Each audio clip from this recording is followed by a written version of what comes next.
할렐루야. 또 저를 이렇게 단에 세워주시고 또 환영해주신 우리 깊은 우리 교회 성도님 모두에게 감사와 축복을 전합니다. 오늘 본문 말씀의 제목은요, 예수 그리스도의 이름으로 일어나 걸어라라는 제목으로 은혜를 나누기를 원합니다. 오늘 본문 내용을 알기 위해서는요, 사도행전 1장과 2장을 우리가 알아야 됩니다. 사도행전 1장과 2장을 보면은요, 오순절에 성령이 임하는 그런 충격적인 사건이 일어났습니다. 마가의 다락방에서 주님을 사랑하는 사람 120명이 함께 모여서 기도할 때에 여러 나라의 말로 방언이 터지는 그런 놀라운 사건이 일어났어요. 그래서 그것을 본 모든 사람들은요, 다 충격을 받았어요. 그리고 성령 충만한 베드로의 설교를 듣고 3,000명이라는 사람이 회개하고 세례를 받았습니다. 이렇게 시작된 초대교회는요, 날마다 성도들이 성전에 모여서 사도들의 가르침을 받고 함께 모여 교제를 나누고 서로 떡을 떼면서 합심하여 힘을 다해서 기도하였다라는 것입니다. 이러한 모습들이 초대교회를 성장시켰어요. 이 당시 초대교회는요, 예루살렘 도시 전체에서 가장 뜨겁게 관심을 받았습니다. 관심을 굉장히 많이 받았어요. 그리고 초대교회는요, 하나님의 축복으로 폭발적으로 성장을 하였습니다. 이런 과정 속에서 예루살렘 초대교회에 하나님의 놀라운 첫 번째 기적의 사건이 일어나게 됩니다. 오늘 본문 말씀이 그 내용이에요. 우리 다 함께 1절을 한번 읽어볼까요? 다 같이 읽겠습니다. 시작. 제9시 기도 시간에 베드로와 요한이 성전에 올라갈새. 아멘. 성령을 받은 사도 베드로와 요한은요, 성령 충만한 그 상태로 그냥 있지 않았어요. 우리는 어떻습니까? 성령 충만하다고 하면 많은 분들을 보면 그냥 충만한 그대로 가만히 있어요. 그렇게 하다 보니까 성령 충만이 어떻습니까? 시간이 지나면 지날수록 점점 떨어진다는 것입니다. 그런데 성령 충만함을 받은 사도 베드로와 요한은요, 그렇게 하지 않았어요. 그냥 그대로 있지 않았어요. 그들은 시간을 정해놓고 날마다 성전에 올라가 가지고 기도 생활을 끊임없이 계속해서 하였다라는 것입니다. 여기에서 언급되고 있는 제9시는 오늘날 오후 3시를 말을 합니다. 유대인들은요, 일반적으로 하루에 3번을 성전에 와서 기도를 드렸어요. 물론 성전에 올 수 없는 사람들은요, 성전이 있는 방향을 보고 기도를 하였습니다. 그들이 기도하는 시간은요, 제3시, 그리고 6시, 9시 이렇게 하루 3번을 기도하였습니다. 오늘날로 시간을 말하자면 제3시가 오전 9시예요. 그리고 6시가 정오입니다. 그리고 9시가 오후 3시를 말을 합니다. 이렇게 하루 3번을 기도하면서 그들은 하루 종일 하나님만 생각했다는 것입니다. 하나님만 묵상했다는 것입니다. 구약에도 이렇게 시간을 정해놓고 기도하는 사람이 있지요. 누구입니까? 바로 다니엘 아닙니까? 다니엘은 하나님의 말씀을 마음에 새기고 시간을 정해놓고 하나님 앞에서 기도를 하였습니다. 기도 시간을 정해놓고 날마다 하나님을 만났다면 아마 그 사람은 하나님의 사람입니다. 그리고 성령 충만한 사람입니다. 그러나 기도하지 않고 날마다 하나님을 생각하지 않았다면 아마 그 사람은 교회를 오래 다녔다 하더라도 제가 보기에는 아마 하나님 사람이 아니지 않나라고 생각해 봅니다. 요즘 사람들이 이렇게 많이 말을 합니다. 요즘 너무 바빠서 기도를 못했습니다. 요즘 너무 바쁘고 정신이 없기 때문에 예배도 참석 못하였습니다. 사랑하는 성도 여러분, 그 당시에 그 사람들도 바빴어요. 안 바빴겠습니까? 사람이 사는 곳은 다 똑같습니다. 안 그렇습니까? 그래도 그들은요, 하루에 3번씩 반드시 하나님이 성전에 와서 기도를 드렸다라는 것입니다. 얼마나 멋진 인생입니까? 바로 이러한 모습이 하나님의 능력과 기적을 체험하면서 삶을 산다라는 것입니다. 저희 교회도 밤 9시에 되면은요, 성도들이 각자 있는 처소에서 함께 기도합니다. 함께 모여서 기도한다라는 것이죠. 지금 당장은 우리가 기도하는 것이 눈에 보이지 않는다 할지라도 하나님은 우리가 기도하는 그 시간에 일을 하고 계신다라는 것이에요. 우리의 기도를 다 듣고 계신다라는 것입니다. 사랑하는 성도 여러분, 기도는요, 기적을 준비하게 합니다.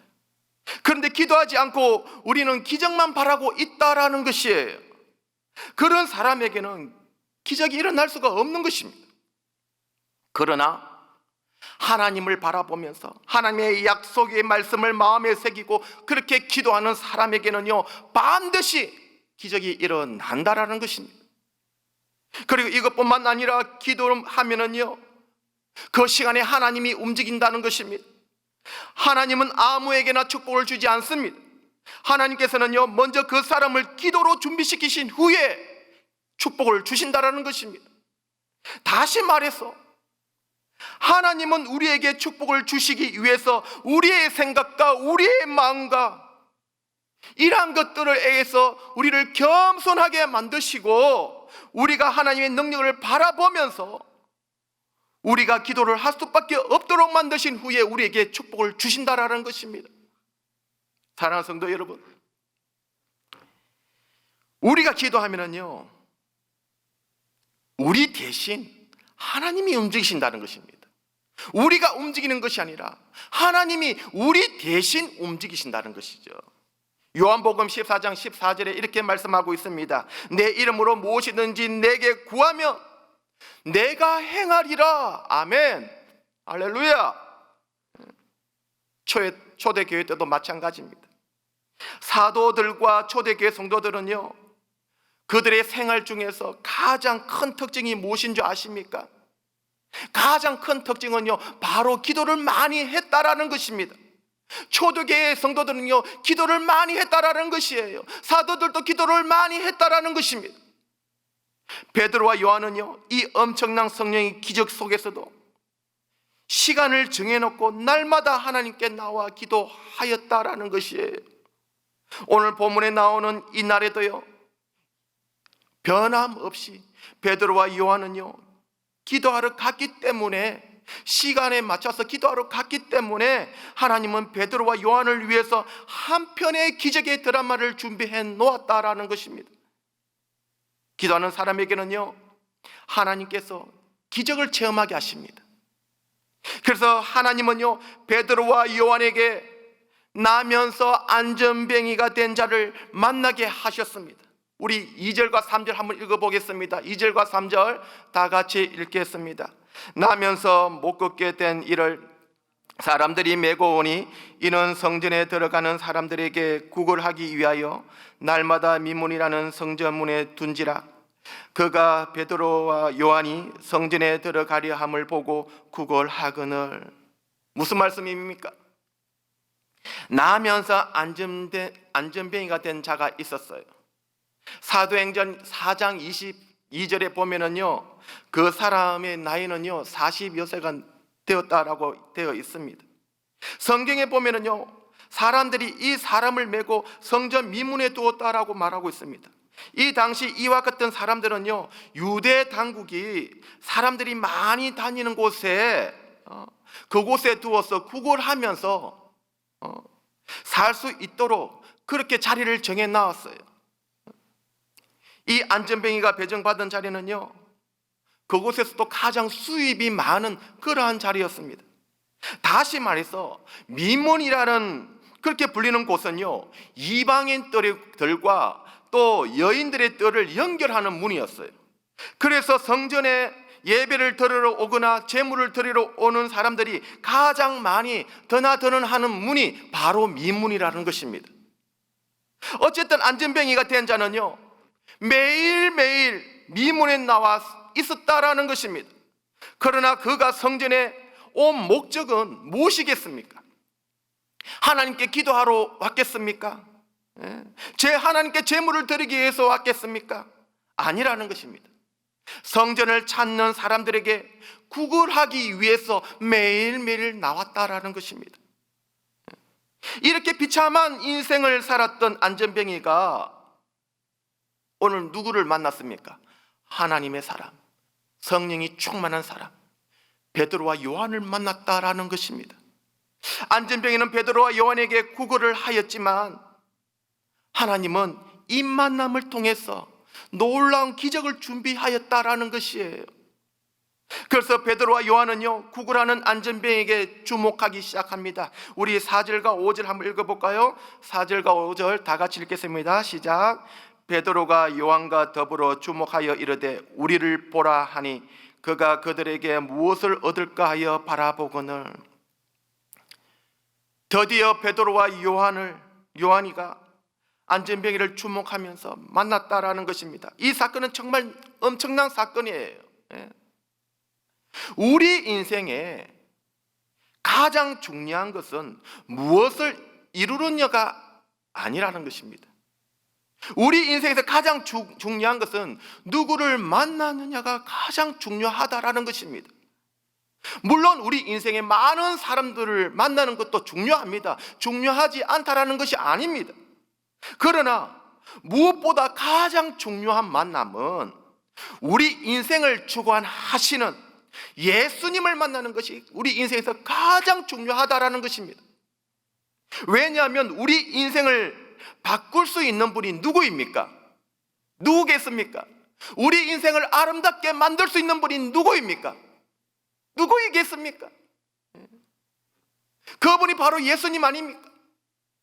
우리 인생을 바꾸고 우리 인생을 변화를 일으키시게 하시는 분이 바로 예수님 아닙니까? 그래서 예수님을 만나는 것이 가장 중요하다라는 것입니다.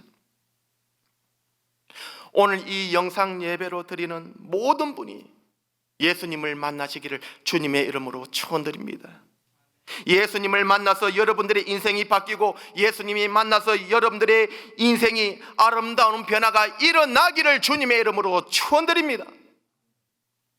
그런데 이 안전뱅이는요, 그때까지 자기의 본질적인 문제를 정확하게 알지 못했어요. 인정하지 못했어요. 인식하지 못했어요. 안전뱅이가 가졌던 관심은요, 어디에 있습니까? 오로지 배고픔을 채울 수 있는 동전 몇 푼에만 관심을 가지고 있었다라는 것입니다. 안전뱅이는요, 성령의 사람, 하나님의 사람 베드로 요한을 만나고는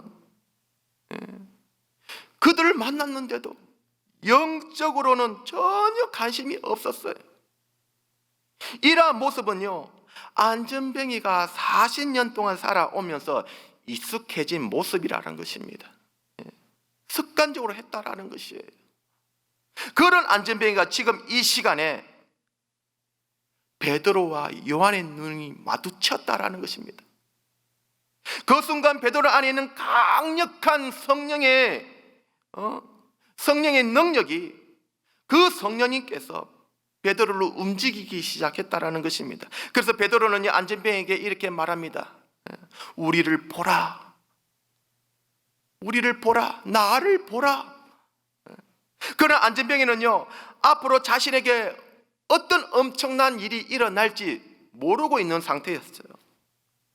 그는 그냥 이 착한 사람들이 그냥 돈 몇 푼 주고 가겠지, 그렇게 생각하였다라는 것입니다.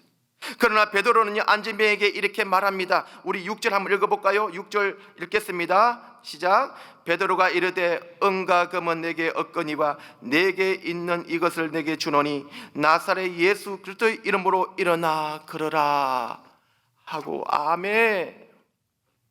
어떻게 말합니까? 네가 요구하는 은과 금은 내게 없지만 그러나 내게 있는 것을 너에게 주고 싶구나, 이렇게 말씀합니다. 주고 싶은 것이 무엇입니까? 그것은 나사렛 예수 그리스도의 이름으로 일어나 걸어라라는 것입니다. 하나님의 능력으로 일어나라는 것입니다. 하나님의 능력으로 걸어가라는 것입니다. 베드로는 안진뱅에게 근본적으로 지금 가장 필요한 것은 돈이 아니라 바로 예수님이라는 것입니다. 물질이 아니라 예수님이라는 것입니다. 이 세상에 어떤 것도 아니라 바로 예수님이 중요하다라는 것입니다. 사랑하는 성도 여러분, 우리도 마찬가지입니다. 안진뱅이처럼 은과 금만 있으면 뭐든지 다 될 것 같죠. 지금 우리에게 돈만 있으면 이 세상에 부러울 것이 없을 것 같죠. 돈만 있으면 우리가 행복할 것 같죠. 돈만 있으면 모든 것을 다 할 수 있을 거라고 우리는 생각하지 않습니까? 그러나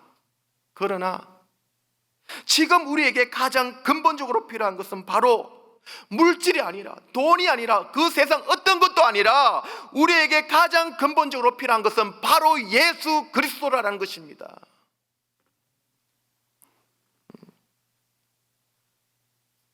기쁜 우리 교회 성도 여러분, 지금 우리에게 가장 필요한 것은요, 그 어떤 것도 아닙니다.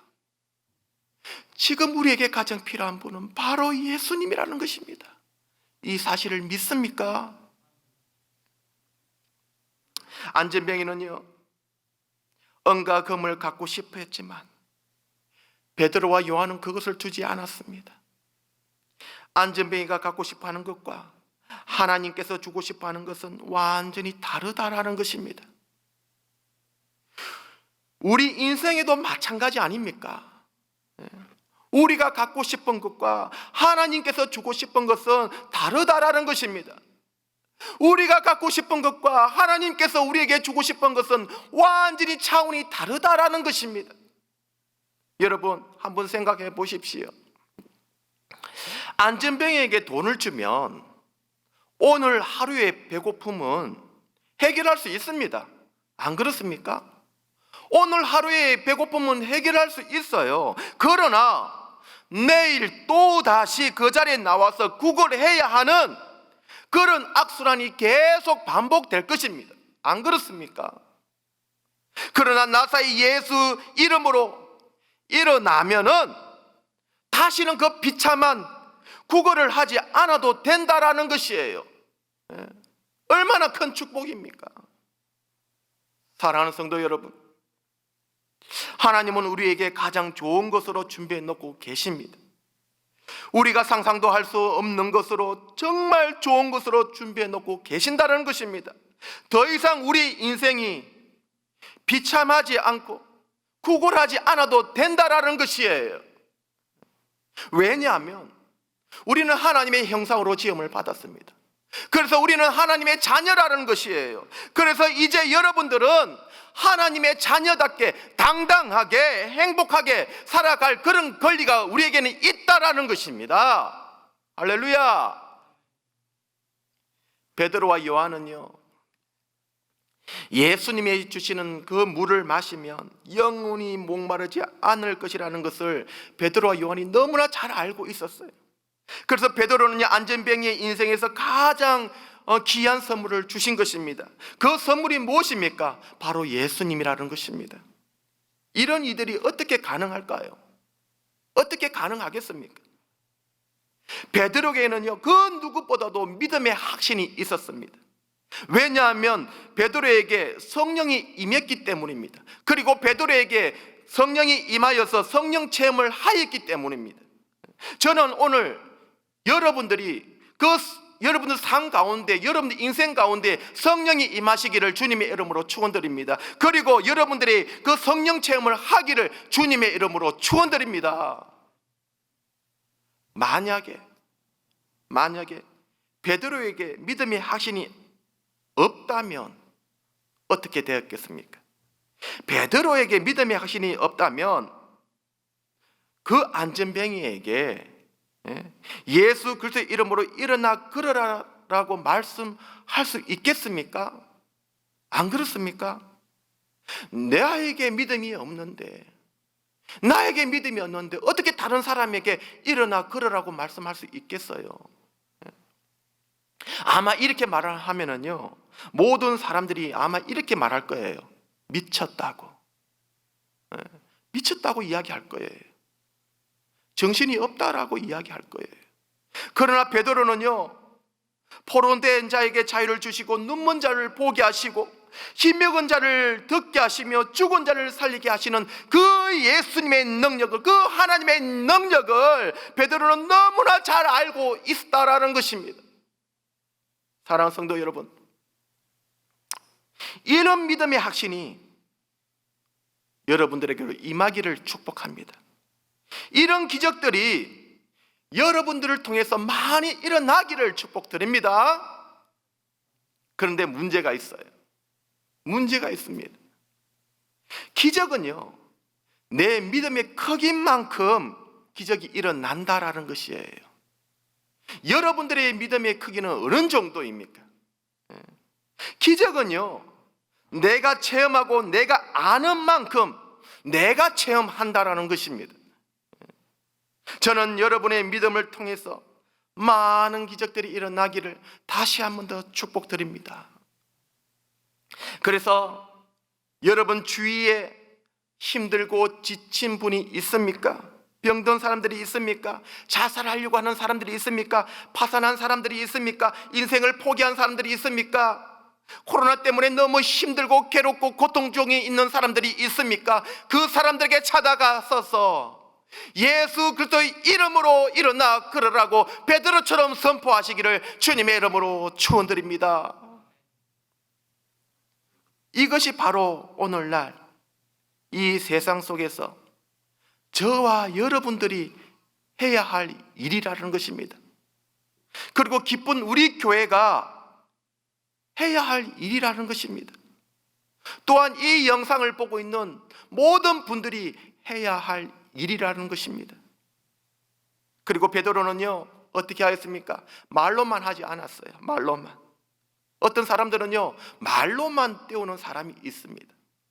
믿음은 말이 아닙니다. 행동으로 직접 믿음을 보여주었습니다.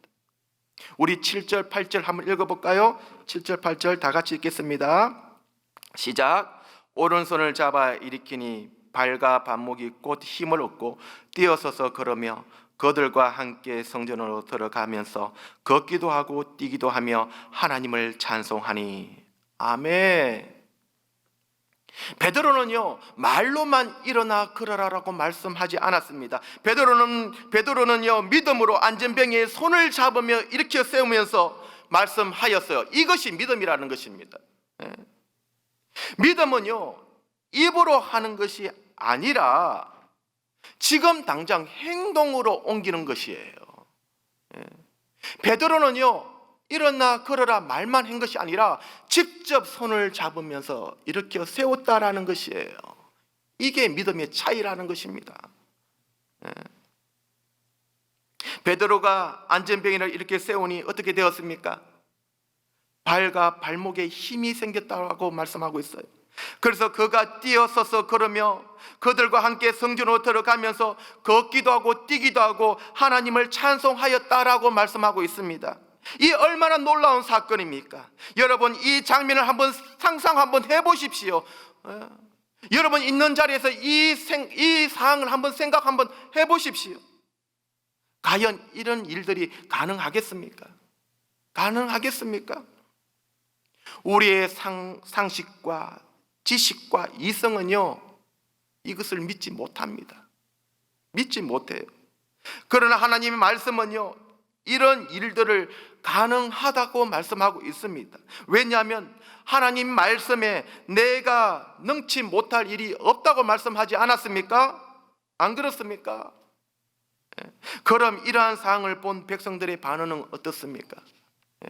지금 이런 상황을 바라본 백성들의 반응은 어떻습니까? 우리 9절 10절 우리 한번 읽겠습니다. 9절 10절 다 같이 시작. 백성들이 그 걷는 것과 하나님을 찬양함을 보고 그가 본래 성전 미문에 앉아 구걸하던 사람인 줄 알고 그에게 일어난 일로 인하여 심히 놀라게 여기며 놀라니라. 아멘. 무슨 말씀입니까? 안전병이를 본 사람들은요, 모두 다 놀랐다라는 것입니다. 모두 다 충격을 받았다라는 것이에요. 그들은요, 안전뱅이를 너무나 잘 알고 있었습니다. 왜냐하면 오랜 세월을 성전 문 앞에서 구걸하시니 얼마나 잘 알겠습니까? 그래서 안전뱅이의 과거를 잘 아는 사람들은요, 그 모습을 보고 충격을 받았다, 놀랐다라고 이야기하는 거예요. 그런데 확실한 것은요, 그 안전뱅이가 어떻습니까? 지금 걷고 있다라는 것이에요. 그 안전뱅이가 지금 뛰고 있다라는 것이에요. 그 안전뱅이가 지금 현재 이 순간 하나님을 찬송하고 있다라는 것입니다. 이런 기적의 안전뱅이를 본 모든 사람들은요, 충격을 받았던 것이었죠. 사랑하는 성도 여러분, 변화가 된 한 사람의 모습이 많은 사람들에게 충격과 변화를 준다는 거 기억하시기를 바랍니다. 그렇기 때문에 한 사람이 변한다는 것은 얼마나 중요한지는 모릅니다. 너무너무 중요하다라는 것이에요. 이 안전뱅이는요, 공부를 많이 한 유식한 사람도 아닙니다. 이 안전뱅이는요, 돈이 많은 부자도 아니에요. 이 안전뱅이는요, 세상에 힘을 가진 자도 아니라는 것입니다. 이 사람은요, 단지 별 볼일 없는 사람이에요. 연약한 사람이라는 것입니다. 이 사람은 누군가의 도움이 없이는 살아갈 수 없는 사람이에요. 이 사람이 있으면 오히려 많은 사람들이 귀찮아합니다. 이 사람은요, 하루 구걸해서 하루 먹고 사는 사람이에요.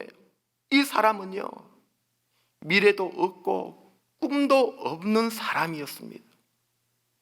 그런데 이 사람이 초대교회에 엄청난 충격과 변화를 일으켰다라는 것입니다. 하나님은요, 이 사람을 통해서 엄청난 일을 계획하고 계셨습니다. 사랑하는 성도 여러분, 저는 여러분들이 이렇게 될 줄 믿습니다. 이러한 믿음을 가질 줄 믿습니다. 여러분 삶 가운데 이런 기적이 일어날 줄 믿습니다. 우리 하나님께서는요, 여러분들을 통해서 일하고 계획하고 계신다는 것입니다. 한 사람이 변하여 가정이 변함, 한 사람이 변하면요, 교회가 변합니다. 한 사람이 변하면요, 여러분 직장들이 변합니다. 한 사람이 변하면요, 이 세상이 변한다라는 것입니다. 바울 한 사람이 이 세상을 뒤집어 놓았습니다. 베드로 한 사람이 이 세상을 뒤집어 놓았다라는 것입니다. 오늘 본문에 나오는 안전뱅이가 이 세상을 뒤집어 놓았다라는 것입니다. 저는 여러분들이 그 한 사람이 되시기를 주님의 이름으로 축복드립니다. 이제는 안전뱅이가 더 이상 안전뱅이가 아니라는 것입니다. 은혜를 받고 성령을 받고 그러한 사람은요, 그 과거에서 벗어나는 거예요. 지난날의 아픔에서 벗어나는 것입니다. 이 어제의 고통 속에서 완전히 해방되는 것이에요. 그래서 지금 이 순간 다시 시작할 수 있다라는 것입니다. 혹시 과거 때문에 고민하는 사람이 있습니까? 지금 나의 삶이 지치고 힘든 사람이 있습니까? 지금 코로나 바이러스 때문에 고통 가운데 있는 사람들이 있습니까? 질병 때문에 괴로워하는 사람들이 있습니까? 이제는 더 이상 여러분들은 안전뱅이가 아니라는 것입니다. 예수 그리스도 이름으로 일어나십시오. 예수 그리스도 이름으로 걸어가십시오. 예수 그리스도 이름으로 다시 시작하십시오. 사랑하는 성도 여러분, 저는 여러분들을 축복하고 싶습니다. 사랑하는 성도 여러분, 예수 그리스도 이름으로 여러분들의 삶이 치유되기를 축복합니다. 예수 그리스도의 이름으로 여러분들의 가정이 회복되기를 축복합니다. 예수 그리스도의 이름으로 기쁜 우리 교회가 성령 충만하고 부흥이 일어나기를 축복드립니다. 예수 그리스도의 이름으로 이 세상이 하나님을 경외하고 바이러스가 없는 깨끗한 세상이 되기를 주님의 이름으로 축복드립니다. 사랑하는 성도 여러분, 여러분들의 인생에 이러한 기적들이 일어나기를 다시 한 번 더 축복드립니다. 여러분들의 인생이 예수 그리스도 이름으로 다시 일어나 그러시기를 주님의 이름으로 축원합니다. 아멘. 사랑의 하나님 아버지, 지금 이 시간에 기쁜 우리 교회와 온라인으로 영상 예배를 드리고 있는 사람들 중에 마음이 지치고 힘든 사람들이 있습니까? 인생을 포기하고 싶은 사람들이 있습니까? 절망 가운데 있는 사람들이 있습니까? 회복을 하고 싶은데 회복이 안 되는 사람들이 있습니까? 다시 일어나고 싶은데 일어나기가 힘든 사람들이 있습니까? 육체의 질병 때문에 고통 중에 있는 사람들이 있습니까? 또한 코로나19 바이러스 때문에 좌절과 낙심에 사로잡힌 사람들이 있습니까? 지금 이 시간 하나님께서 찾아가 주셔서 이런 사람들이 지금 이 시간에 예수 그리스도의 이름으로 일어나 걷게 하여 주시옵소서. 예수 그리스도의 이름으로 마음이 지치고 힘든 사람들이 완전히 회복되게 하여 주시옵소서. 인생을 포기하고 싶고 절망 가운데 있는 사람들이 예수 그리스도의 이름으로 하나님의 약속을 믿고 소망과 희망을 가지게 하여 주시옵소서. 지금 현재 자신의 삶과 가정과 직장과 사업장이 다시 일어나고 싶은데 일어나기가 힘든 사람들이 예수 그리스도의 이름으로 다시 일어나 걷게 하여 주시고 완전히 예수 그리스도의 이름으로 회복되게 하여 주시옵소서. 그래서 날마다 승리할 수 있도록 도와주시옵소서. 예수님의 이름으로 기도드립니다. 아멘.